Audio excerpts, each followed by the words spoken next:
Pardon.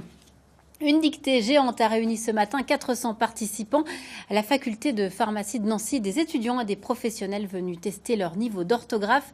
À l'initiative de cette grande dictée, le club Lorraine Contact Client qui veut sensibiliser à l'importance de l'orthographe dans l'entreprise. Thierry Gelet, Boris Kratchmar.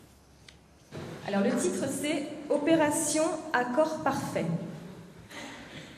Nous pensions être débarrassés d'elle depuis longtemps. C'est Sandrine Campez, autrice et membre du comité d'experts du projet Voltaire, qui a rédigé cette dictée. Un exercice pour elle particulier. Il y a des salariés, des étudiants, donc il faut faire une dictée qui soit pas trop difficile, pas trop facile.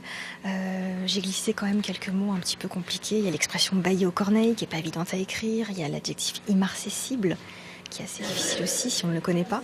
Face à elle, les finalistes de cette grande dictée. 400 candidats sélectionnés sur plus de 4000 participants au départ. Des salariés, des étudiants de tout le Grand Est, venus chacun avec leur propre motivation.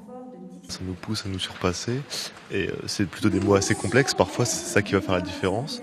Et je pense qu'on est plutôt bien sorti.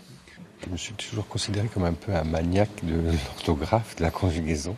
Et je voulais me vérifier en fait moi-même.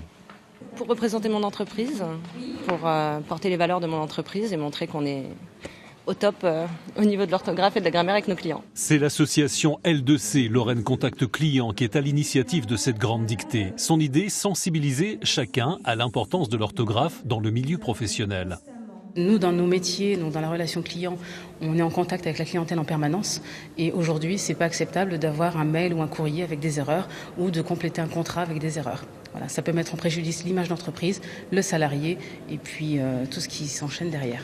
Selon une étude récente de cabinet de recrutement, en 2015, les CV comptaient 11 fautes en moyenne contre 15 aujourd'hui.